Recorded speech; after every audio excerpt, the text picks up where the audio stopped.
आ जाएं, आप सभी बच्चों का स्वागत है।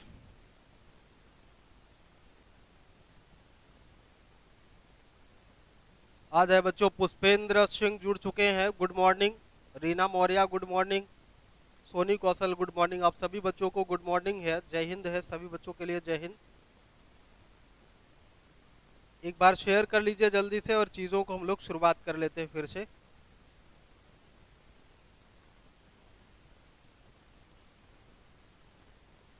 जल्दी से जुड़े आप सभी।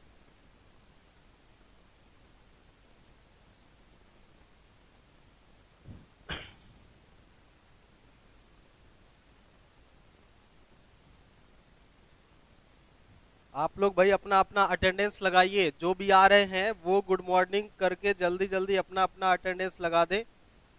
भोलू यादव गुड मॉर्निंग जुड़ चुके हैं। एक बार आप शेयर कर लीजिए उन बच्चों को जो बच्चे रेगुलर क्लास, एक बार शेयर कर लीजिए आप सभी लोग।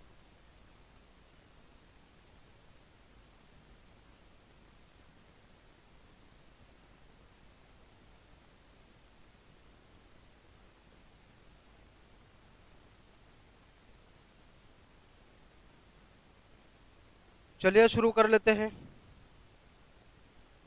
शुरू कर लेते हैं हम लोग आज से। जी जो सामान्य अध्ययन हम लोग पढ़ रहे हैं और इसमें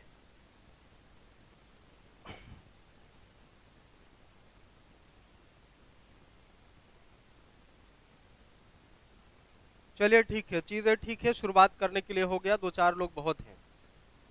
शुरू करने के लिए दो चार लोग ही बहुत हैं। कल एक क्वेश्चन आपसे पूछा गया था प्रच्छन्न बेरोजगारी का, कि प्रच्छन्न बेरोजगारी क्या होती है, या उसे हम लोग छुपी बेरोजगारी कहते हैं। जो छुपी हुई बेरोजगारी है या प्रच्छन्न बेरोजगारी है, उसे डिस्कस किया गया था कि किसे आप प्रच्छन्न बेरोजगारी कहेंगे। प्रच्छन्न बेरोजगारी का मतलब क्या होता है? प्रच्छन्न बेरोजगारी का मतलब होता है, प्रच्छन्न बेरोजगारी का मतलब होता है ऐसे लोग या ऐसा कोई कार्य जिसमें आवश्यकता से अधिक लोग जुड़े हों। ऐसा कोई कार्य जिसमें आवश्यकता से अधिक लोग जुड़े हों और उन अधिक लोगों को हटा देने से भी उत्पादन पर किसी भी प्रकार का प्रभाव अगर नहीं पड़ता है, तब उसे हम लोग क्या कहते हैं? उसे हम लोग कहते हैं कि ऐसे लोग जो वास्तव में जुड़े तो हैं रोजगार के काम से, लेकिन उनसे ना तो उनका खर्चा पूरा हो पा रहा है, ना तो उत्पादन में उनके हटाने से कोई कमी आ रही है। तो ऐसे कामगारों को, ऐसे लगे हुए लोगों को हम लोग क्या कहते हैं? प्रच्छन्न बेरोजगारी या छुपा हुआ बेरोजगार कहते हैं। उसको हम लोग छुपा हुआ बेरोजगार कहते हैं। मनीष पाल गुड मॉर्निंग है और प्रतिभा पटेल भी जुड़ चुकी हैं, गुड मॉर्निंग सभी बच्चों को। एक बार आप सभी शेयर कर दीजिए तो चीजें फिर से शुरुआत कर लेते हैं। तो इस तरह से देखा गया था। एक दूसरा प्रश्न था प्लास्टिक मनी का। तो प्लास्टिक मनी के बारे में आपको बताया गया था, प्लास्टिक मनी क्या है। जैसे हमने बताया था कि जो मुद्रा का प्रचलन होता है, मुद्रा का जब से प्रचलन हुआ वो 4 स्टेज में हुआ है। सबसे पहले कैसी मुद्रा, मतलब लेन देन में हम किसका प्रयोग करते थे? तो वस्तुओं का प्रयोग करते थे। तो वस्तु विनिमय प्रणाली थी, तो वस्तु ही मुद्रा थी। कोई वस्तु आपने दिया, कोई वस्तु हमने दिया, एक्सचेंज हो गया। जैसे आज भी आप देखते होंगे, या आजकल तो सीजन चल रहा है गेहूं की कटाई का।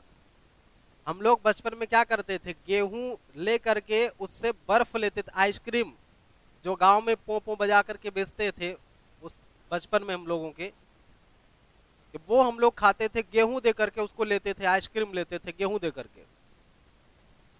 ये वस्तु विनिमय प्रणाली है। कोई भी अनाज दे करके किसी भी वस्तु को अगर आप ले रहे हैं या किसी वस्तु के बदले दूसरी वस्तु ले रहे हैं, तो ये वस्तु विनिमय प्रणाली है। फिर धीरे धीरे क्या हुआ? मुद्राएं आ गई, धातु की मुद्राएं आ गई, धातुओं का, तो धातु मुद्रा का प्रयोग होने लगा। तीसरा स्टेज आपसे डिस्कस किया गया था। तीसरा स्टेज क्या था? कागजी मुद्रा का। तो कागज की नोट या कागज का आविष्कार सबसे पहले कहां पे हुआ था? चाइना में हुआ था। चीन ऐसा देश है जिसने सबसे पहले कागज छापे थे। ठीक है, कागज छापने वाला चीन पहला देश था। तो इस तरह के प्रश्नों को चर्चा में लिया गया था। इसके पहले कि मैं आगे बढ़ूं, आप जितने लोग भी जुड़े हुए हैं, आप एक बार कमेंट करके बताएंगे कि भारतीय विश्व अनुसंधान केंद्र कहां पर है, कमेंट करेंगे, तब तक मैं क्वेश्चन लिख रहा हूं। आप सभी लोग कमेंट करेंगे कि भारतीय विश्व अनुसंधान कहां पे है, इसको आप कमेंट करेंगे और तब तक मैं चीजों को लिख रहा हूं। चलिए आज के लिए पहला प्रश्न है। आज आपके लिए पहला प्रश्न है और पहला प्रश्न क्या है देखते हैं। पहला प्रश्न क्या है? कल एक लास्ट प्रश्न आपसे लिखा गया था आपके लिए, लेकिन उस प्रश्न पर डिस्कस हो नहीं पाया था। लिखा गया था कि गलत जोड़ा कौन सा है।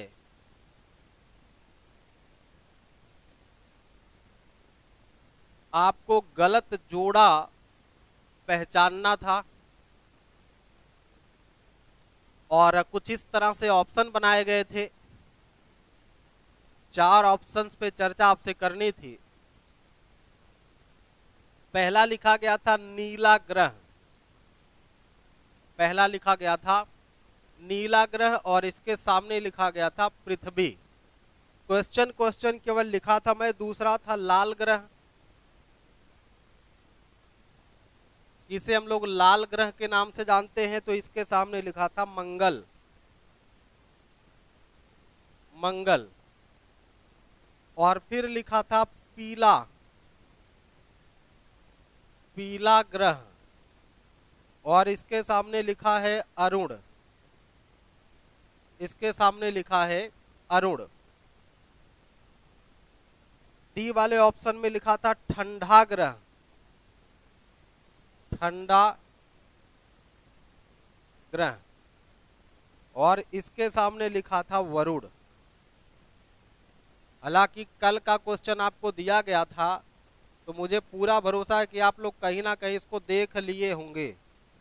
आप लोग कहीं ना कहीं इसको देख लिए होंगे कि क्या हो सकता है, लेकिन फिर भी मैं चाहता हूं कि आप इसका आंसर करें। पुष्पेंद्र ने हमारे पूछे गए प्रश्न का जवाब दिया है। पंकज कुमार भी जुड़ चुके हैं, रीना मौर्य, मनीष पाल, पुष्पेंद्र, सभी क्वेश्चन किया था कल। लास्ट क्वेश्चन का आंसर, हाँ वही तो शुरुआत कर रहा हूं पुष्पेंद्र, वही क्वेश्चन फिर से शुरुआत कर रहा हूं। अब इसका उत्तर आप लोग बताएंगे कि गलत जोड़ा इसमें कौन सा है, कौन सा इसमें गलत जोड़ा है, यही आपको पहचानना था। लाल ग्रह, पीला ग्रह, ठंडा ग्रह या नीला ग्रह। तो मुझे लगता है कि मैक्सिमम बच्चों को इस बात का ज्ञान तो होगा, इस बात का ज्ञान तो मैक्सिमम बच्चों को होगा। उत्तर आ रहे हैं मनीष पाल के सी, प्रतिभा का सी, सोनिया केशरवानी का सी, आकांक्षा श्रीवास्तव का गुड मॉर्निंग आ रहा है, सभी को गुड मॉर्निंग है। पुष्पेंद्र अभी कुछ दिए नहीं है। चलिए देखिए, अगर हम नीला ग्रह की बात करें, ये नील लिख दिया है हमने, यहाँ पे आ की मात्रा बढ़ानी, नीला ग्रह। अगर हम लोग नीला ग्रह के बारे में डिस्कस करें, तो नीला ग्रह के बारे में हम जानते हैं कि हमारे पृथ्वी का एक बड़ा भाग जल से घिरा हुआ है। पृथ्वी का वह एक बड़ा भाग जल से घिरा हुआ है, ठीक है। पृथ्वी का एक बड़ा भाग जल से घिरा हुआ है। तो जल के कारण, या ये कह सकते हैं सागरों के कारण, या सागरों के जल के कारण, ठीक है, सागरों के कारण हमारे पृथ्वी बाहर से देखने पर नीला लगती है, इसलिए इसको नीला ग्रह कहा जाता है। इसलिए इसको क्या नाम देते हैं? नीला ग्रह का नाम देते हैं, ठीक है।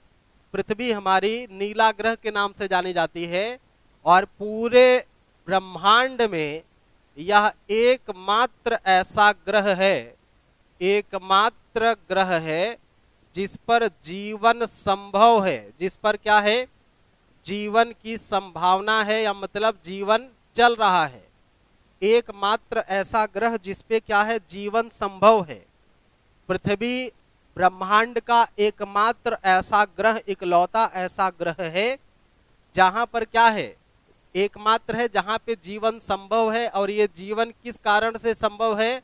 यहाँ जो प्राण वायु कही जाती है, ऑक्सीजन, प्राण वायु ऑक्सीजन के मिलने के कारण, ऑक्सीजन की भरपूर मात्रा मिलने के कारण, और इसी के कारण हम कह सकते हैं कि यहाँ पर मानव का जीवन संभव हो पाया है या जीवों का जीवन संभव हो पाया है। अगला ग्रह जो बताया गया है आपसे, लाल ग्रह। अब लाल ग्रह की क्या विशेषता होगी? लाल ग्रह किसे कहेंगे? तो लाल ग्रह का नाम आप जानते होंगे कि मंगल को लाल ग्रह के नाम से जानते हैं। जो मंगल है, मंगल ग्रह को हम लोग लाल ग्रह के नाम से जानते हैं, ये तो तय है। मतलब उत्तर बी वाला भी सही है, उत्तर बी भी सही है। तो क्यों लाल इसको कहते हैं? लाल होने का कारण क्या है? आयरन ऑक्साइड एक तत्व होता है। आयरन ऑक्साइड, आयरन ऑक्साइड पाए जाने के कारण, आयरन ऑक्साइड के कारण, आयरन ऑक्साइड के कारण आप सभी बच्चे इस बात को ध्यान देंगे कि ये बातें भी, जितनी अतिरिक्त बातें मैं सामने लिख रहा हूं, आप सभी लोग इसको लिखते चलेंगे भाई। आप सभी लोग इसको लिखते चलेंगे, आप सभी बच्चे इसको लिखते चलेंगे। अगला है पीला ग्रह मत, अर्थात हम कह सकते हैं कि हमारा ए वाला सही है, बी वाला सही। अब सी वाले को देखते हैं। पीला ग्रह क्या अरुण को कहा जाता है? पीला ग्रह क्या अरुण को कहा जाता है? तो पीला ग्रह अरुण को नहीं बल्कि किसको कहेंगे? पीला ग्रह अरुण को नहीं कहेंगे बल्कि किसको कहेंगे? शनि को कहते हैं। ठीक है, बल्कि किसे कहते हैं हम लोग? शनि को कहते हैं। अरुण को तो लेटा ग्रह कहते हैं, अरुण को तो लेटा हुआ ग्रह कहते हैं। लेटा हुआ ग्रह कहते हैं किसको? लेटा हुआ ग्रह कौन सा है? अरुण है। लेटा हुआ ग्रह कौन सा है? अरुण है। लेकिन उत्तर क्या होगा? पीला ग्रह कौन सा होगा भैया? शनि होगा। पीला ग्रह कौन सा होगा? शनि होगा। और शनि को कहते हैं छल्ला वाला ग्रह, छल्ला वाला ग्रह, छल्ला वाला ग्रह, या इसी को वलय कहते हैं, इसी को वलय वाला ग्रह कहते हैं। ठीक है, और शनि की साढ़े साथी जिसके ऊपर चढ़ जाए, शनि की साढ़े साथी जिसके ऊपर चढ़ जाए, समझ लो कि उसका बेड़ा पार ही है। एक बात और याद रखना कि शनि का जो घनत्व होता है, शनि का जो घनत्व है, शनि का घनत्व वो जल से भी कम होता है, जल से भी कम होता है। शनि का घनत्व जल से भी कम होता है। चौथे ऑप्शन की तरफ, इसका मतलब यह है कि हमारा उत्तर क्या है? डी होगा। क्यों? सी होगा। क्यों? क्योंकि पीला ग्रह अरुण को नहीं बल्कि किसको कहते हैं भैया? शनि को कहते हैं। अब एक आ गया ठंडा ग्रह। अब ठंडा ग्रह वरुण को कहते हैं, ये बात भी सही है। ठंडा ग्रह वरुण को कहते हैं, ये बात भी सही है। अब एक चीज देखना कि जो ठंडा ग्रह की बात हमने किया है ना, तो एक बात यहीं पर देख लेना कि गर्म ग्रह किसे कहेंगे। अगर ठंडा ग्रह हम लोग वरुण को कह रहे हैं तो गर्म ग्रह या इसी को हम लोग उष्ण ग्रह कहते हैं, इसी को उष्ण ग्रह कहते हैं। तो उष्ण या गर्म ग्रह किसे कहेंगे? तो उष्ण अथवा गर्म ग्रह किसे कहेंगे? शुक्र को कहते हैं। शुक्र को कहते हैं। किस ग्रह को कहते हैं? शुक्र को कहते हैं। शुक्र को किस नाम से जानते हैं? उष्ण अथवा गर्म ग्रह के नाम से जानते हैं। अच्छा, इसके बारे में कुछ और विशेषताएं भी हैं, इसके बारे में कुछ और विशेषताएं भी हैं, इसके बारे में कुछ और विशेषताएं भी हैं, उसको भी जरा सा समझ लेना। पहली विशेषता शुक्र के बारे में समझेंगे कि शुक्र पृथ्वी के निकट, शुक्र पृथ्वी के निकट सर्वाधिक निकट का ग्रह है। ठीक है, शुक्र पृथ्वी के सर्वाधिक निकट का ग्रह है। और जब ये पृथ्वी के निकट रहेगा तो जो सबसे निकट रहेगा उसी को हम लोग कहते हैं भगिनी। उसी को क्या कहते हैं? भगिनी, अर्थात उसी को हम लोग कहते हैं बहन या बहिन। ठीक है, माने सिस्टर अंग्रेजी में, उसी को हम लोग कहते हैं बहन या सिस्टर। उसी को आप एक नाम और दे सकते हैं जुड़वा, उसी को एक नाम और क्या दे सकते हैं, जुड़वा दे सकते हैं। अब इसको आपसे कई बार पूछा गया है कि पृथ्वी का सबसे निकट का ग्रह कौन है, तो पृथ्वी के सबसे निकट का ग्रह होता है शुक्र, जो एक गर्म ग्रह के रूप में जाना जाता है। ठीक हो गई बात, जो एक गर्म ग्रह के रूप में जाना जाता है। फिर पूछा गया कि किस ग्रह को किसे मतलब पृथ्वी की भगनी अथवा बहन अथवा सिस्टर अथवा जुड़वा ग्रह के नाम से जानते हैं, तो शुक्र को पृथ्वी का जुड़वा ग्रह के नाम से जाना जाता है। कुछ एक विशेषता इसमें और आप नोट कर ले, कुछ एक विशेषता इसकी और आप नोट कर ले कि यह सर्वाधिक चमकीला ग्रह है। यह क्या है भैया, सर्वाधिक चमकीला, सर्वाधिक चमकीला ग्रह है। अब ध्यान से बात को समझना, आपके पास बहुत सारे कंटेंट इसमें जुड़ गए हैं। अब आप इसको कैसे, हाँ एक बात और इसको याद रखना कि इसी को हम लोग सांझ का तारा अथवा भोर का तारा भी कहते हैं। इसी को एक बात और लिख लेना, इसी को सांझ अथवा भोर का तारा या सुबह अथवा शाम का तारा भी कहते हैं, सांझ अथवा भोर का तारा भी कहते हैं। सारी बातें आप लोग लिखते चलेंगे, ठीक है, इसीलिए मैं बातें लिख रहा हूं, एक एक बातें लिख रहा हूं ताकि आप लिख लीजिए, ताकि आप लिखते चले इस चीज के लिए।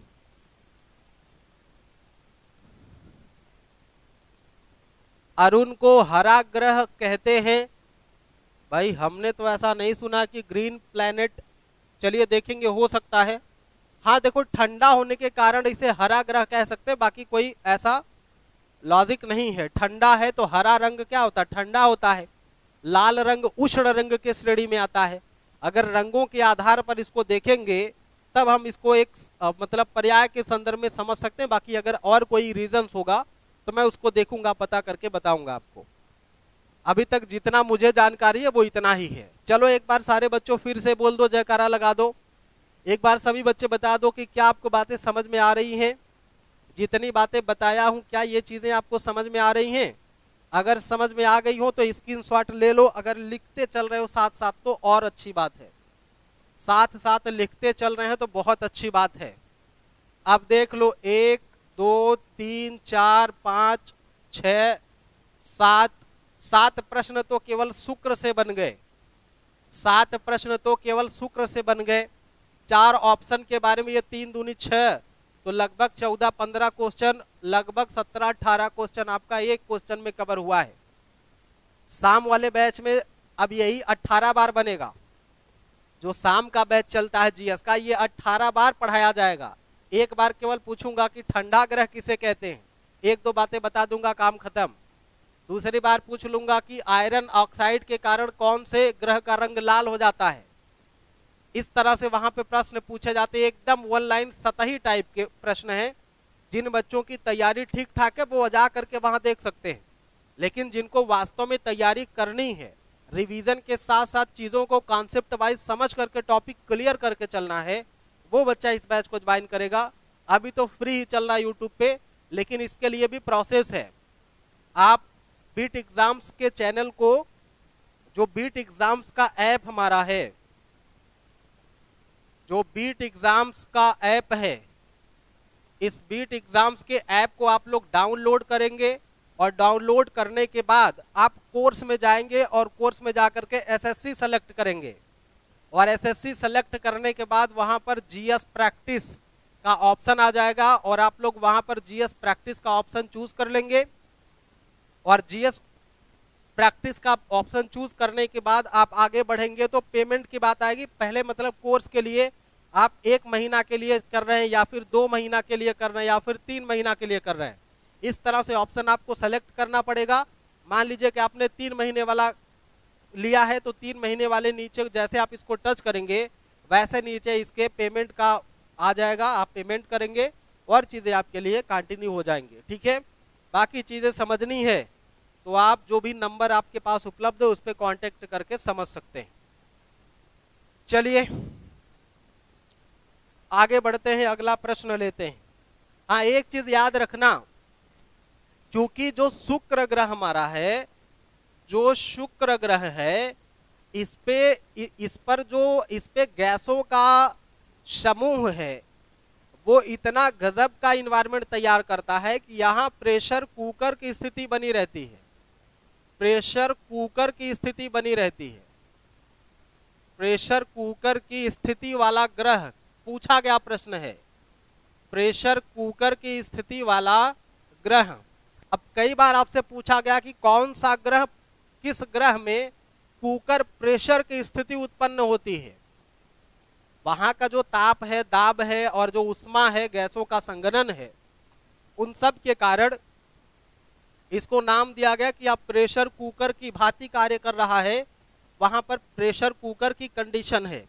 तो इसी शुक्र वाले ग्रह में भी, शुक्र वाले क्वेश्चन में आप इसको लिख लेंगे कि शुक्र ऐसा ग्रह है जो प्रेशर कुकर की स्थिति को उत्पन्न करता है। आ जाओ प्यारे विद्यार्थियों, अगला प्रश्न देते हैं। ये रहा आपके स्क्रीन पर, और देखिए लोकतंत्र शब्द किस देश से लिया गया है। एक प्रश्न है, लोकतंत्र शब्द, लोकतंत्र शब्द किस देश से लिया गया है, किस देश से लिया गया है। लोकतंत्र शब्द किस देश से लिया गया है, यही आपको बताना है। और ऑप्शन के रूप में आपके पास है, सबसे पहला तो है स्पेन या स्पेनिश कह सकते हैं, स्पेनिश शब्द है। या बी ऑप्शन के रूप में आपके पास दे दिया गया है कि यह फ्रेंच शब्द है। सी ऑप्शन के रूप में आपके पास दे दिया गया है कि यह यूनानी शब्द है। और डी ऑप्शन के रूप में आपके पास दे दिया गया है यह डच शब्द है। डच का मतलब हॉलैंड का, डच का मतलब कि ये हॉलैंड का शब्द है। जल्दी से आप लोग कमेंट बॉक्स में कमेंट करेंगे। सोनी कौशल ने बता दिया यूनान से, सब समझ में आ गया। पुष्पेंद्र भी बोल दिए यस। ये अर्पित केशरवानी, गुड मॉर्निंग है बाबू, आप भी जुड़ गए हैं, अच्छा है। पंकज कह रहे हैं बी, माने फ्रेंच शब्द कहना चाह रहे हैं। और जल्दी से बच्चे आंसर करेंगे। सोनी कौशल का सी है। चलो बच्चों देख लेते हैं क्या है। देखो सबसे पहली बात, अगर हम लोग उत्तर को टच करें तो उत्तर तो हमारा सी है, माने यूनानी शब्द है। डेमोक्रेसी कैसा शब्द है, यूनानी शब्द है। अब इसको अंग्रेजी में हम लोग क्या बोलते हैं, अंग्रेजी में इसके लिए हम लोग क्या यूज करते हैं, डेमोक्रेसी, ठीक है। अंग्रेजी में एक शब्द हम लोग यूज करते हैं डेमोक्रेसी। और ये जो डेमोक्रेसी शब्द है, ये डेमोक्रेसी दो शब्दों के योग से बना हुआ है। एक शब्द तो है डेमोस, एक शब्द क्या है, डेमोस है। और दूसरा शब्द है क्रेशिया, दूसरा शब्द क्या है, क्रेशिया, दूसरा शब्द है क्रेशिया। माने एक शब्द है डेमोस और दूसरा शब्द है क्रेशिया। इन्हीं शब्दों से मिल करके डेमोक्रेसी शब्द बना है। और ये दो वर्ड है, देखिए एक यूनानी दो वर्डों का मेल है। जैसे डेमोस और क्रेटिया को जब मिलाया गया तब एक नया शब्द बनता है जिसे हम लोग डेमोक्रेसी कहते हैं, तब हम उसे लोग डेमोक्रेसी कहते हैं। और इसका जो डेमोस है, डेमोस का मतलब होता है जनता। डेमोस का मतलब क्या होता है, जनता, अथवा डेमोस का मतलब होता है जनता, डेमोस का मतलब होता है जनता। और क्रेशिया का मतलब होता है शक्ति। क्रेशिया का मतलब यूनानी भाषा में क्या होता है, शक्ति होता है। क्रेशिया का मतलब क्या होता है, शक्ति होता है। इसका मतलब ये है कि अगर अब हम लोग इन दोनों शब्दों को मिला लेंगे तो एक नया शब्द बनेगा, जनता की शक्ति। एक नया शब्द क्या बन जाएगा भैया, जनता की शक्ति, जनता की शक्ति। तो डेमोक्रेसी में कई बार आपको बताया हूं, डेमोक्रेसी में कई बार आपको बताया हूं कि जो पावर होती है वो जनता के हाथ में निहित होती है। जनता के हाथ में पावर का विकेंद्रीकरण करना ही डेमोक्रेसी का सबसे बड़ा एग्जाम्पल है। सबसे बड़ा एग्जाम्पल है। ठीक है, उम्मीद है कि ये बात आप समझ गए होंगे। इसका उत्तर क्या हो गया? इसका उत्तर हो गया सी, यानी यह यूनानी शब्द है। चलो अच्छा, एक छोटा सा प्रश्न और राजनीति से लेते हैं। स्क्रीनशॉट अगर आप करना चाह रहे हैं तो कर लें, आगे बढ़िए। अगला प्रश्न है, वर्तमान राजनीतिक परिस्थितियों को देखते हुए प्रश्न है कि वर्तमान भारत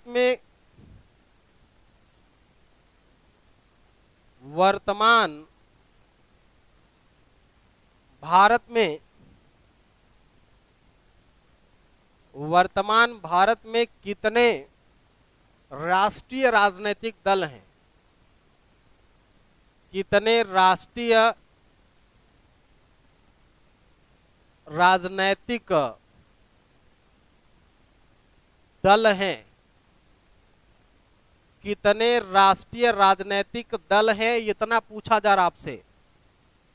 इतना पूछा जा रहा है कि कितने राष्ट्रीय राजनीतिक दल हैं, संख्या में आपको बताना है। ऑप्शन भी आपको मैं दे दे रहा हूं। ऑप्शन ये है 7, ऑप्शन बी है 8, ऑप्शन सी है 10 और ऑप्शन डी है 13। ये 4 ऑप्शन आपके पास हैं। 4 ऑप्शन में से कौन सा उत्तर आपके लिए सटीक लग रहा है, इसको आप बताएंगे। कौन सा उत्तर आपको सही लग रहा है, इसको बताने का प्रयास करेंगे।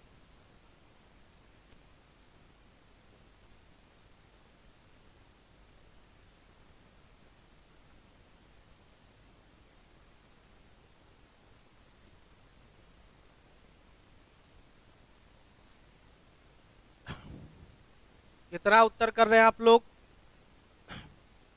प्रतिभा पटेल कह रही है 2, सोनी कह रही है 8, सोनी कह रही है 8 और पुष्पेंद्र बी बता रहे हैं 8, तौफीक भाई कह रहे हैं 7।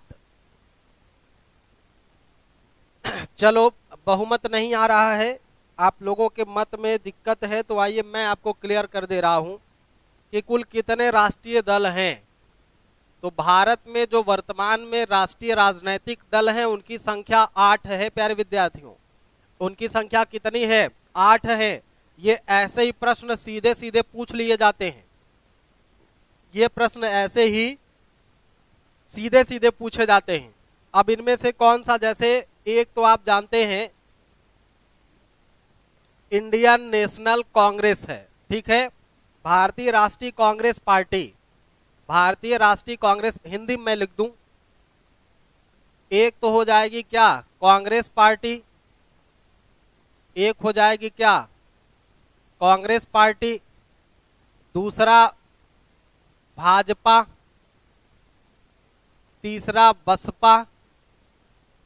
बसपा का मतलब बहुजन समाज पार्टी, भाजपा का मतलब भारतीय जनता पार्टी। और अपने हिसाब से कोई मन ना बना लेना, अपने हिसाब से कोई मन ना बना लेना।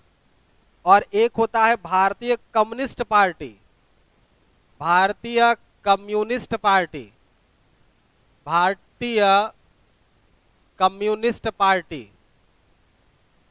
और 5वें नंबर पर एक पार्टी है माकपा, इसे माकपा कहते हैं, मार्क्सवादी कम्युनिस्ट पार्टी।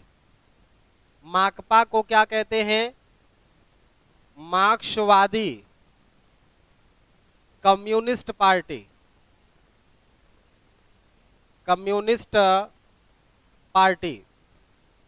और 6ठे नंबर पे एक पार्टी आती है जिसका नाम है राकपा, जिसको राकपा के नाम से जानते हैं। और राकपा का मतलब होता है राष्ट्रवादी कांग्रेस पार्टी, राष्ट्रवादी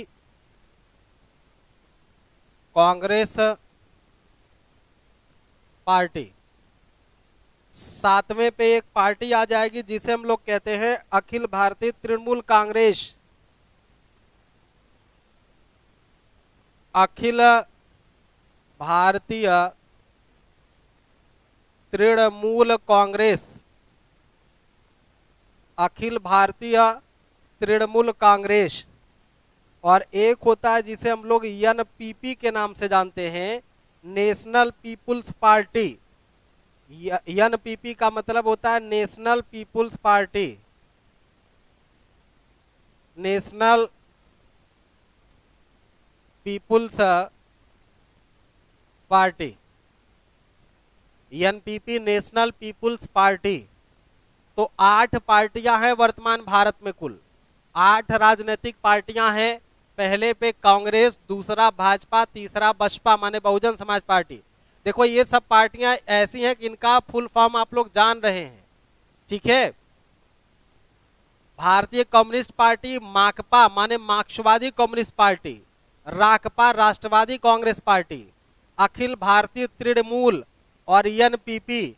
अब देखो कैसे याद करोगे, जैसे एक तरह से इसमें प्रश्न पूछता, अगर लेवल थोड़ा सा बढ़ाएगा तो आपसे पूछेगा कि जैसे इनमें से 4 ऑप्शन आपको दे दे, इनमें से कोई 3 ऑप्शन दे दे आपको, मान लीजिए कि ये 3 ऑप्शन आपको दे दे और एक चौथा ऑप्शन दे दे इसमें सपा, एक चौथा ऑप्शन इसमें दे दे, क्या, सपा दे दे। और प्रश्न आपसे कर लिया जाए अगर जैसे एक चौथा ऑप्शन इन 3 के अलावा एक चौथा ऑप्शन इसमें जोड़ दे सपा, और आपसे पूछे कि इनमें से कौन राष्ट्रीय पार्टी नहीं है, कौन से इसमें राष्ट्रीय पार्टी नहीं है, तो आप कैसे बता पाएंगे, कैसे याद रखना है कि आप कितने राष्ट्रीय पार्टी हैं। संख्या में तो याद रहेगा 8, संख्या में आपको याद रहेगा 8, लेकिन अगर आपको याद रखना, देखो कांग्रेस का नाम हम सुनने हैं, कांग्रेस हम जान रहे राष्ट्रीय पार्टी है, भाजपा भी राष्ट्रीय पार्टी है, बसपा भी राष्ट्रीय पार्टी है। अब ये सपा, बसपा, कांग्रेस, सॉरी भाजपा, बसपा और कांग्रेस, ये तो 3 नाम हमको याद रहते हैं। अब एक चौथा नाम लेना है कम्युनिस्ट पार्टी, ठीक है। तो कम्युनिस्ट का मतलब है कि जिससे कन्हैया कुमार जुड़े हुए पार्टी ना, भारतीय कम्युनिस्ट पार्टी से जुड़े हुए हैं। तो एक बढ़िया नेता कन्हैया कुमार है, तो उनसे आप जोड़ देंगे, कन्हैया से कम्युनिस्ट हो जाएगा, तो ये पार्टी है। अब आपको कुछ याद नहीं करना है, कांग्रेस है ही यहाँ पर, देखो यहाँ पे कांग्रेस है ही। अब एक कांग्रेस यहाँ पे राकपा के रूप में यहाँ पे, ठीक है। तो कांग्रेस है और एक भी कांग्रेस है, राकपा राष्ट्रवादी कांग्रेस है, ठीक है, ये भारतीय कांग्रेस है, ठीक है।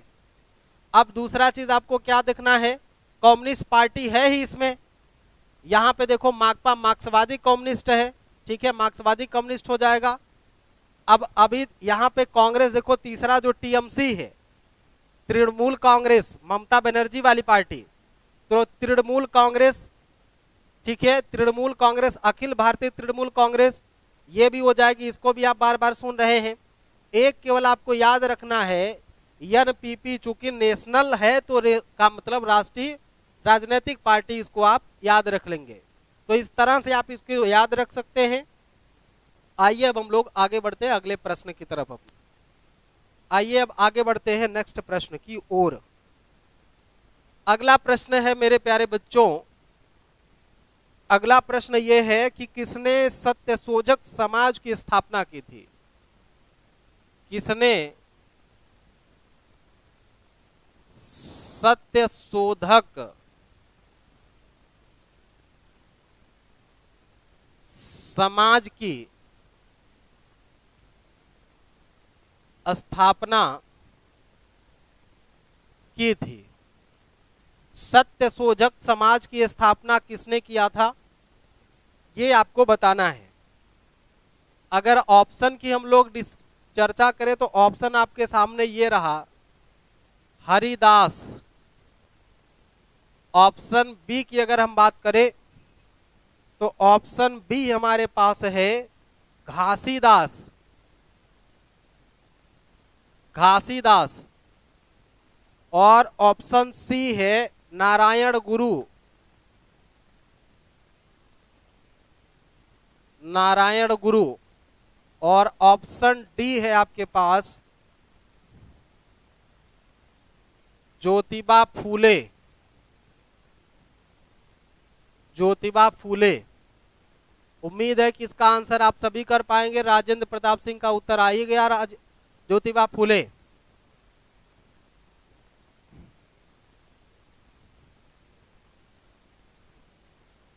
देखो, सत्य शोधक समाज, ये कई बार प्रश्न पूछा जाता है।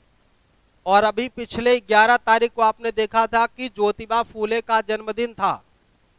अभी हम लोग 11 से 14 तारीख के बीच में, 11 से 14 तारीख के बीच ये जो सप्ताह बीता है, जिसे आप लोग कोरोना वैक्सीन के रूप में, उत्सव के रूप में मनाए हैं, वैक्सीन उत्सव के रूप में, वो 2 लोगों के जन्मदिन के बीच का डेट था। डॉक्टर भीमराव अंबेडकर और अंबेडकर के साथ ही साथ ज्योतिबा फूले। ज्योतिबा फूले और अंबेडकर, इन दोनों का डेट ऑफ बर्थ के बीच के रूप में मनाया गया था। तो डी वाला ऑप्शन इसका सही हो जाएगा, ज्योतिबा फूले। अब कुछ एक बात और जोड़ लेते हैं, समझ लेते हैं इससे क्या आपको समझना है। इसकी स्थापना कब हुई थी?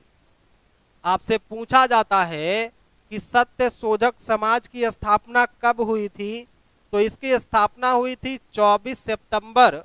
इसकी स्थापना हुई थी 24 सितंबर 1873 ईस्वी को। 24 सितंबर 1873 ईस्वी को।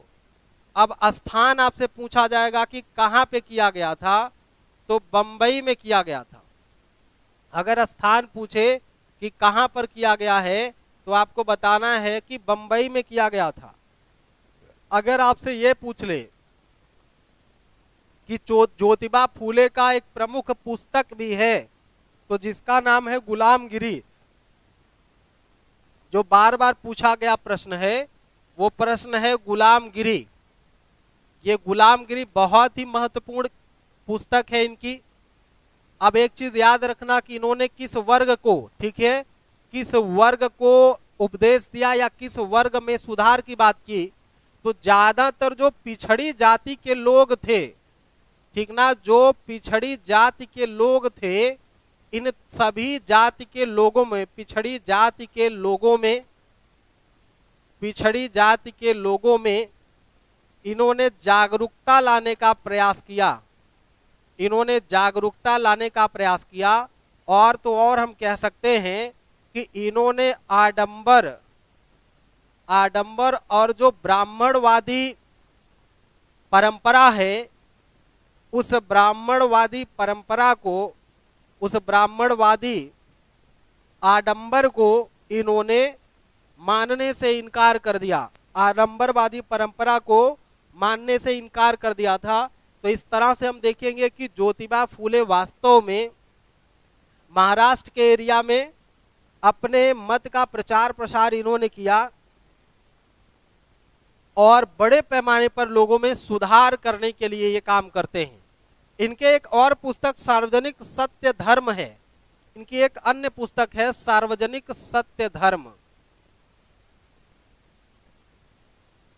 सार्वजनिक सत्य धर्म, ये इनकी एक अन्य किताब है, कभी पूछ लिया गया है। गुलामगिरी तो बहुत इंपॉर्टेंट है, गुलामगिरी तो बहुत ही इंपॉर्टेंट है, बहुत ज्यादा इंपॉर्टेंट है। लेकिन सार्वजनिक सत्य धर्म भी इनकी जबरदस्त पुस्तक है, जो पूछा भी जा सकता है, कभी भी आपसे पूछा जा सकता है। तो इसके लिए आपको हमेशा तैयार रहना कि कभी भी आपसे इस तरह के प्रश्न पूछे जा सकते हैं। उम्मीद है कि आपको समझ में आ रहा होगा, पूरे बेहतर तरीके से आप इसको समझ पा रहे होंगे, अच्छे ढंग से आप लोग इसको समझ पा रहे होंगे। भाई आप लोग भी कुछ कमेंट करेंगे क्या? प्रतिभा पटेल कह रही, रीना मौर्य डी आंसर किया था सभी ने। हाँ ठीक है, सभी का उत्तर लगभग ठीक आया था। एक बार सभी बच्चे बताएं कि क्या चीजें समझ आ रही हैं, क्या चीजें समझ में आ रही हैं आप सभी को, क्या चीजें समझ में आ रही हैं आप सभी को। एक बार फिर से देखते हैं, सत्य शोधक समाज की स्थापना कब हुई थी? बोले भाई जहां जहां आप बैठे हैं, आप सभी जहां पे भी बैठे हैं वहीं बैठ करके बोलेंगे। जहां पे भी आप बैठे हैं आंख बंद करिए, आंख बंद करिए, केवल सुनिए बात को, और जो भी आप सामने लिखे हैं, जो भी आप चीजों को सामने लिखे हैं उसको बस याद रखने का प्रयास करिए। जो भी आप लोग सामने लिखे हैं उसको याद रखने का प्रयास करिए। एक बार फिर से देख लीजिए, मेरे साथ एक बार देखिए, अभी मैं आपको याद करवा दूंगा, हमेशा के लिए याद हो जाएगा।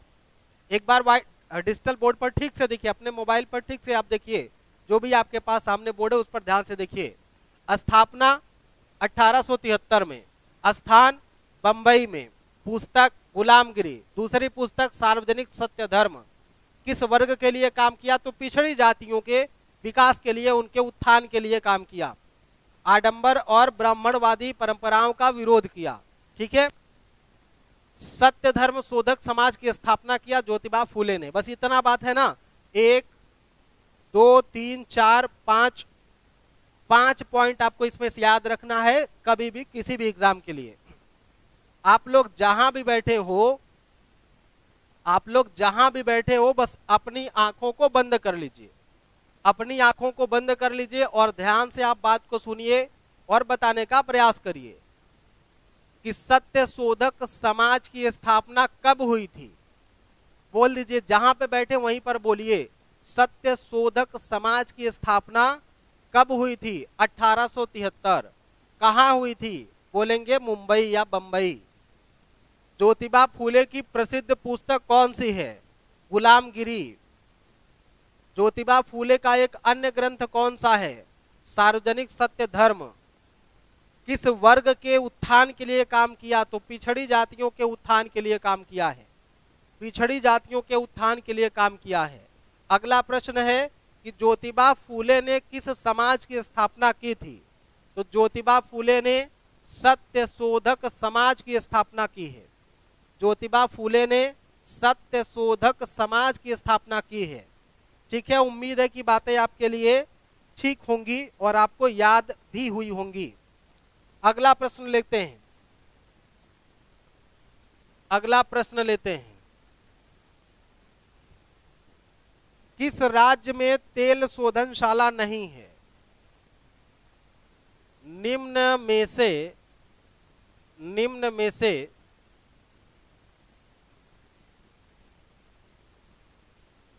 किस राज्य में तेल शोधनशाला, किस राज्य में तेल शोधनशाला नहीं है? तेल शोधनशाला नहीं है। अब ऑप्शन के रूप में आपके पास है, अब ऑप्शन के रूप में आपके पास है, अब ऑप्शन के पास आपके साथ है। पहला ऑप्शन है केरल, पहला ऑप्शन आपके पास है केरल, और दूसरा ऑप्शन आपके पास क्या है? गुजरात। दूसरा ऑप्शन आपके पास क्या है? Option B, Gujarat. Option C क्या है आपके पास? वेस्ट बंगाल। और ऑप्शन डी आपके पास है छत्तीसगढ़। ऑप्शन डी आपके पास है छत्तीसगढ़। अब आप लोग बताएंगे कि कहां पर तेल शोधनशाला नहीं है। राजेंद्र प्रताप सिंह सर, ऑप्शन को एक्सप्लेन कीजिए, बाकी ऑप्शन को। देखिए, अब सभी ऑप्शंस की व्याख्या हर प्रश्न में कर पाना मुश्किल है, क्योंकि हमको एक ही घंटे में बहुत सारी चीजें कवर करनी पड़ती हैं। जहां पे मतलब जिसको इग्नोर करना होता है उसको कर देते हैं, मैक्सिमम का करता हूं। जहां पे इंपॉर्टेंस है, जहां पे करना चाहिए वहां पे कर रहा हूं मैं। एकाध प्रश्न का नहीं करता हूं, कोई एकाध प्रश्न है जिसका व्याख्या नहीं करता हूं, बाकी लगभग तो करता ही करता हूं। कुछ ऑप्शन कभी अपने मन से बना दिए जाते हैं जिसका कोई बहुत वैल्यू नहीं होता है। तो लोकेंद्र पटेल, ये नया नाम जुड़ा है भाई आज से, लोकेंद्र पटेल का नया नाम जुड़ा है। पंकज कुमार तो हैं अपने साथ, डी के साथ, प्रतिभा का डी आया, सोनी का डी आया, रीना का डी आया, पुष्पेंद्र का डी आया, 3 बार डी कर दिए हैं। और ये विराट द्विवेदी, हाँ ये भी पहला नाम है मेरे साथ आज, लेकिन लिखे बोर्ड में लिखा है। हाँ ठीक है भाई, आप आंख बंद करेंगे तब तो दिखेगा। 2-4 दिन हमारी क्लास करिए तब आप समझ पाएंगे मेथड हमारा, एक दिन में थोड़ी होता है।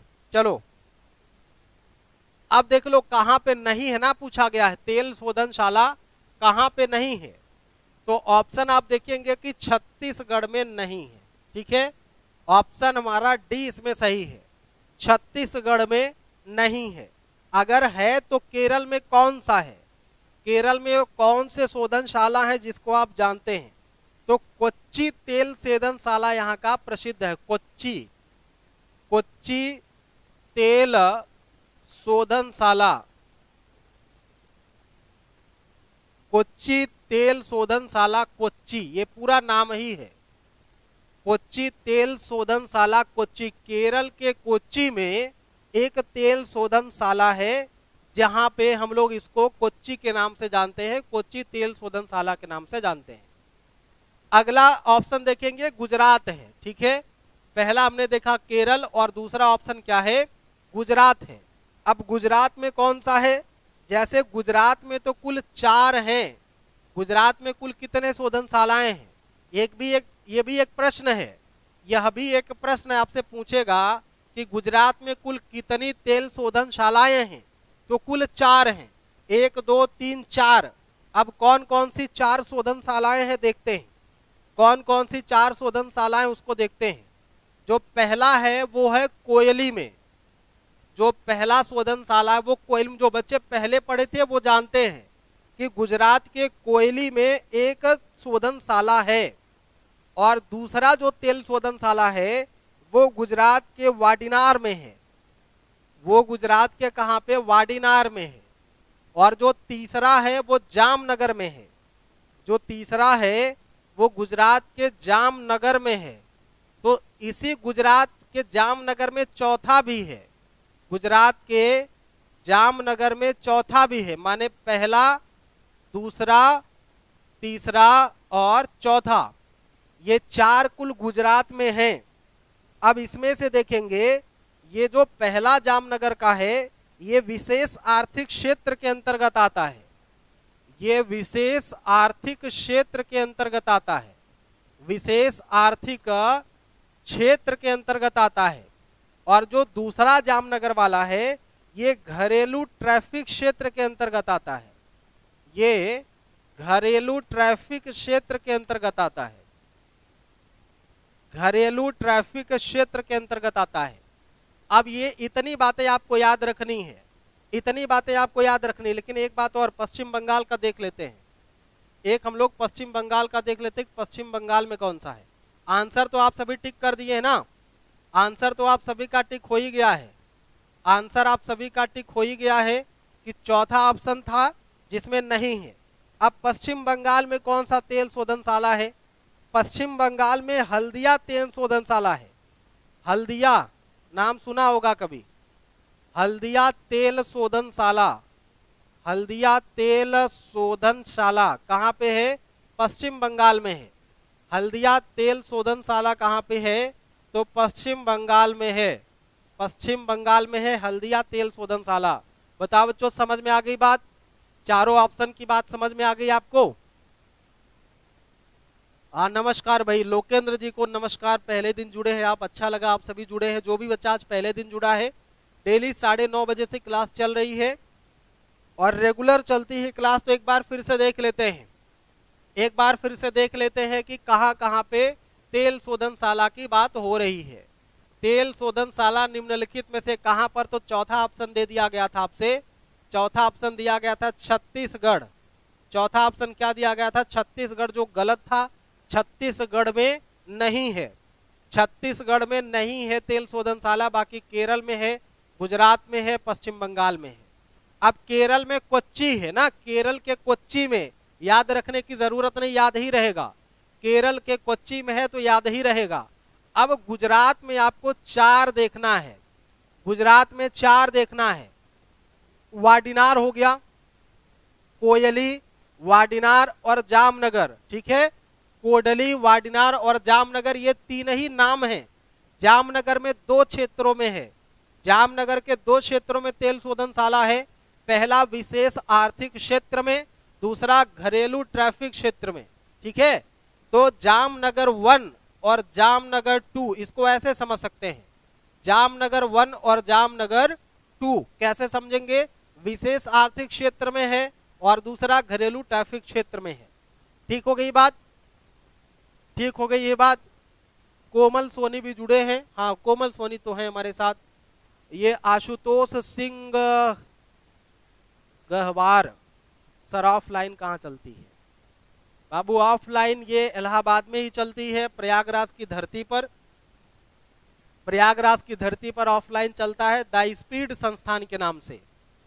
द स्पीड संस्थान के नाम से चलता है, द स्पीड संस्थान के नाम से चलता है, the speed coaching private limited के नाम से चलता है। आप नाम सुने भी होंगे, अगर आप एक विद्यार्थी हैं, ठीक ठाक गंभीर विद्यार्थी हैं, तो द स्पीड का नाम आप सुने होंगे। अभी तो लॉकडाउन की वजह से चीजें ऑनलाइन चल रही हैं, आप ऑनलाइन का ही मजा लीजिए, ऐप के साथ पढ़ाई करिए। टाइम नहीं पता था? अरे बप्पा रे, देखिए सभी बच्चों, एक लोग कह रहे हैं टाइम नहीं पता था, कोमल कह रहे हैं टाइम नहीं पता था। अच्छा एक बार जरा बताना भाई, कोमल मेल है कि फीमेल है? कोमल सोनी, एक बार बताएं आप मेल है कि फीमेल है, चूंकि आपका नाम मतलब आपका नाम जो है वो पुरुष का भी होता है और महिला का भी होता है, तो मुझे संबोधन करने में थोड़ी सी आसानी हो जाएगी अगर आप यम अथवा यफ लिख देंगे तो। और टाइमिंग आप समझ लीजिए, डेली की टाइमिंग है।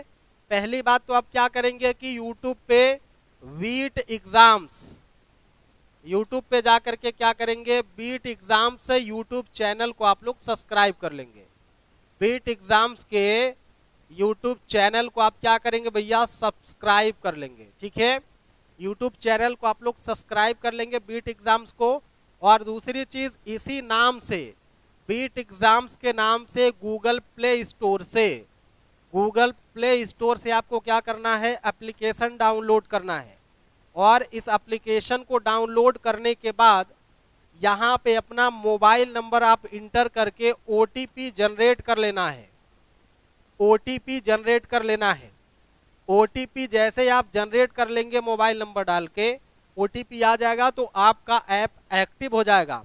जैसे ही आपका ऐप एक्टिव होगा तो ऐप में जा करके आप जितना भी कोर्स आप देखना चाहते हैं, चाहे जीएस प्रैक्टिस का हो, चाहे इंडिविजुअल जीएस का कोर्स हो, या करंट अफेयर्स का हो, इंडिविजुअल हिस्ट्री का हो, मैथ्स का हो, रीजनिंग का हो, या फिर वो आपके इंग्लिश का हो, सारे कोर्सेज यहाँ पर ऐप पे उपलब्ध है। और डिस्काउंट के साथ 3 दिन के लिए इंडिविजुअल जीएस में डिस्काउंट किया गया है। जो इंडिविजुअल जीएस प्रैक्टिस बैच का है उस पर डिस्काउंट किया गया है। 1 मंथ के लिए डिस्काउंट है, 1 मंथ के लिए डिस्काउंट है, 2 मंथ के लिए और 3 मंथ के लिए। अब कितना डिस्काउंट है, भारी डिस्काउंट है ना, बड़ा डिस्काउंट है। आप जा करके देखेंगे और यहां से आप परचेस कर सकते हैं सीधा ऐप पे ही पेमेंट करके। ऐप पे ही आपको पेमेंट कर देना है, आप ऐप से ही पेमेंट करके चीजें कर सकते हैं। चलिए कोमल, अच्छा है कि आपने पूरी बहुत अच्छे ढंग से बिना किसी शर्म के आपने कह दिया, अच्छी बात है। ऐसे ही हमको लोग पसंद है जो अपनी बात को पूरी ईमानदारी से कह दें। बहरहाल ये तो मजाक की बात रही, आगे बढ़ते हैं। चलो बच्चों, अगला प्रश्न हम लोग देख लेते हैं। हाँ, टाइमिंग की बात मैं एक बार फिर से आपको बता दूं कि डेली, ये डेली शो है। ये क्या है, डेली शो है। डेली चलता है कब, सुबह 9:30 बजे से मैं शुरू हो जाता हूं, 10:30 बजे तक की मेरी टाइमिंग है। मतलब कुल मिलाकर के 1 घंटा में जीएस का जबरदस्त का अनुभव आपको कराऊंगा। अगर 3 से 4 महीना, ओनली 3 से 4 मंथ अगर आप मेरे साथ जुड़ते हैं इसी तरह से टॉपिक, ठीक है, जीएस में एक पूरी की पूरी टॉपिक जैसे आप कवर करवाने का जैसे प्रयास किया जाता है, तो आपको अलग से इंडिविजुअल, अगर आप पढ़े हैं कभी भी तो आपको अलग से इंडिविजुअल जीएस पढ़ने की जरूरत नहीं पड़ेगी। फिर से आपका कॉन्सेप्ट के साथ जो भी कॉन्सेप्चुअल प्रश्न बनेंगे उसको पूरी ईमानदारी से व्याख्या करके, जैसे इंडिविजुअल जीएस की क्लास में आप पढ़ते हैं वैसे गहराई के साथ आपको जाता है। डेमो देखने के लिए इसका यूट्यूब पे और हमारे ऐप पे बहुत सारे वीडियोस उपलब्ध हैं, आप जाके देख सकते हैं। तो सुबह 9:30 बजे से ये बैच चलती है, सुबह 9:30 बजे से। अगर आप लोग करंट अफेयर्स पढ़ना चाहते हैं करंट अफेयर्स पढ़ना चाहते हैं और इसी के साथ साथ स्टैटिक जीके पढ़ना चाहते हैं तो शाम को भी मेरी क्लास है। शाम को आप जुड़ सकते हैं 7 PM से हमसे। शाम को 7 बजे से डेली क्लास है। ये लगभग 1.5 आवर की है, लगभग 1.5 घंटे की क्लास है। लगभग 1.5 घंटे की क्लास है शाम वाली, जिसमें जीके और करंट अफेयर्स के तड़के के प्रश्न रहते हैं। जीके और करंट अफेयर्स का प्रश्न आपसे कराया जाता है। वो भी बहुत धारदार सेशन है, लेकिन उसमें ऑप्शन नहीं है, उसमें इतना डिटेल से ब्यौरा नहीं दिया जाता है। ठीक है, वन लाइनर स्टैटिक टाइप का जीके है, स्टैटिक जीके टाइप का प्रश्न होता है उसमें। चलो अगला प्रश्न, अगला प्रश्न ये रहा आपके पास, देखते हैं क्या है।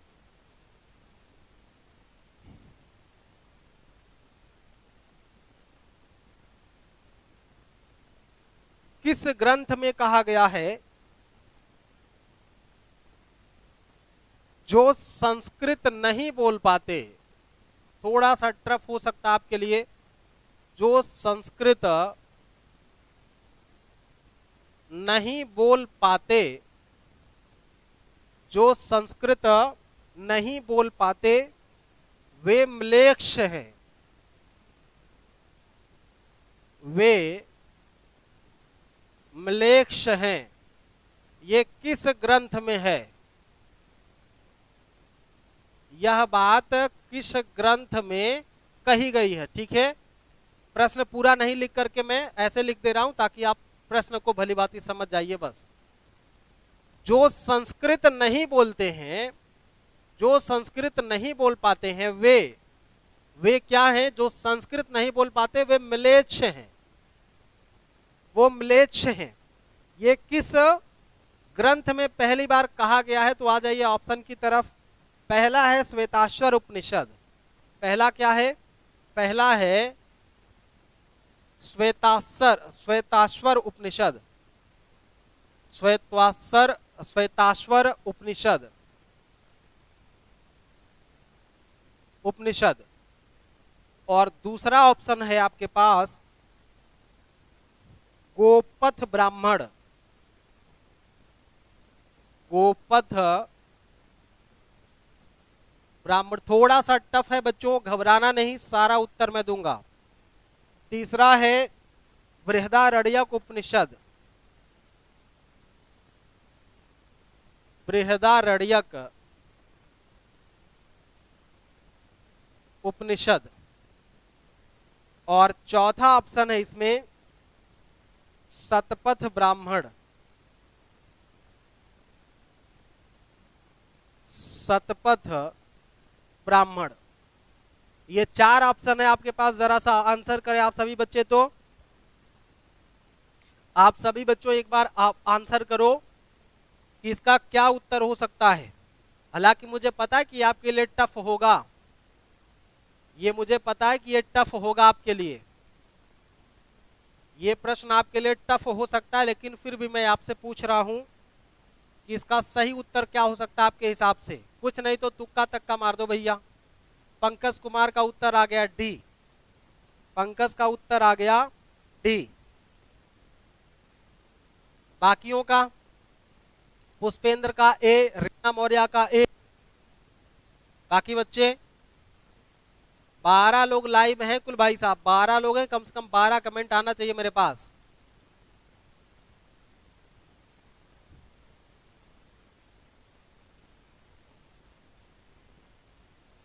रीना मौर्य का, कोमल बच्ची का आ गया कितना? बी। चलो ठीक है, मैं बता दे रहा हूं, आप में बहुमत नहीं है और आपको पता है कि मैं बहुओं का साथ देता हूं, मैं बहुमत की बात करता हूं। पहले देखो, जो श्वेताश्वर उपनिषद है, श्वेताश्वर उपनिषद, अच्छा उत्तर तो पहले जान लो कि इसका उत्तर डी है, ताकि कलेजा आपका ठंडा हो जाए आपका कलेजा ठंडा हो जाए। जिन्होंने सही उत्तर दिया है वो उत्तर शतपथ ब्राह्मण सही है, लेकिन क्यों सही है और सारी विशेषताएं क्या होंगी उसको भी हम लोग डिस्कस करते हैं। आइए श्वेताश्वर उपनिषद देखें तो श्वेताश्वर उपनिषद में पहली बार, श्वेताश्वर उपनिषद में पहली बार भक्ति का उल्लेख किया गया है। भक्ति का उल्लेख किया गया है, याद रखना इस बात को। श्वेताश्वर उपनिषद में पहली बार भक्ति का उल्लेख किया गया। पूछा जाता है कि किस एक ग्रंथ में पहली बार भक्ति का उल्लेख किया गया है। क्योंकि जब भक्ति की बात आई है तो एक बात सुन लेना कि श्रीमद् भगवत गीता में नवधा भक्ति का उल्लेख किया गया है। नवधा भक्ति, नवधा भक्ति का मतलब कुल 9 प्रकार की भक्ति की बात की गई कि भक्ति 9 प्रकार की होती है। ठीक है, तो अगर कभी आपसे पूछ ले, कभी आपसे पूछे कि किस एक उपनिषद में या किस एक ग्रंथ में पहली बार भक्ति शब्द का प्रयोग किया गया है, तो भक्ति शब्द का प्रयोग सबसे पहली बार श्वेताश्वर उपनिषद में किया गया। और अगर आपसे पूछे कि नवधा भक्ति का उल्लेख किस एक ग्रंथ में मिलता है, तो प्यारे बच्चों नवधा भक्ति का उल्लेख हमको मिलता किस ग्रंथ में? गीता में। ठीक है, श्रीमद् भगवत गीता में मिलता है। अब देखते हैं दूसरा ऑप्शन है जो हम कह सकते हैं गोपथ। तो गोपथ के बारे में क्या कहेंगे? इसके बारे में एक विशेषता नोट कर लेना कि गोपथ अथर्ववेद का एकमात्र ब्राह्मण ग्रंथ है। यह अथर्ववेद का एकमात्र ब्राह्मण ग्रंथ है। अथर्ववेद का एकमात्र ब्राह्मण ग्रंथ है। क्योंकि हमको पता है कि वेदों के अपने उपवेद हैं, 4 वेद हैं, 4 वेद है ना, ऋग्वेद, यजुर्वेद, सामवेद और अथर्ववेद। कितने वेद हैं? 4 वेद, ऋग्वेद, यजुर्वेद, सामवेद, अथर्ववेद। ऋग्वेद सबसे बड़ा और प्राचीन वेद है दुनिया का। ठीक है, दुनिया का सबसे बड़ा और सबसे प्राचीन वेद ऋग्वेद है। लगभग 10,500 मंत्र का संकलन किया गया है। दूसरा दूसरा वेद है जिसे हम यजुर्वेद कहते हैं, यजुर्वेद यज्ञ प्रधान वेद है और सामवेद संगीत प्रधान वेद है। लेकिन जो अथर्ववेद है, अथर्ववेद में जादू टोना, प्रेम विवाह, वशीकरण और ये मतलब सौतन से छुटकारा, गृह कलह है ना, प्रेमी प्रेमिका में अनबन को ठीक करना, इन तमाम चीजों की सूचना कहाँ पे मिल जाती है बच्चों?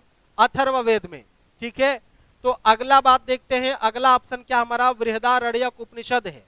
बृहदारण्यक उपनिषद में क्या बोलेंगे? सबसे पहली बात तो यह सर्वाधिक बड़ा उपनिषद है। उपनिषदों में सबसे बड़ा उपनिषद कौन सा है? तो बृहदारण्यक उपनिषद है। अब इसी उपनिषद में याज्ञवल्क्य और गार्गी का संवाद मिलता है। याज्ञवल्क्य और गार्गी का संवाद है। आपसे पूछा जाता है कि याज्ञवल्क्य और गार्गी का संवाद किस उपनिषद में है? तो बृहदारण्यक उपनिषद में है। शतपथ ब्राह्मण के बारे में 2 बातें समझ लीजिए।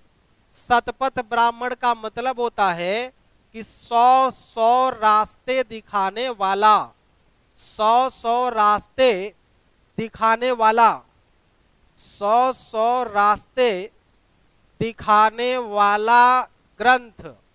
तो इसका अर्थ आपसे पूछा गया कि शतपथ का ग्रंथ क्या होता है? सत का मतलब 100 होता है बच्चों, सत का मतलब 100 होता है। तो शत का मतलब क्या हो गया? 100 मिस सिंपल सन्वी। ठीक है, आशीर्वाद है बच्ची, आपको आशीर्वाद है।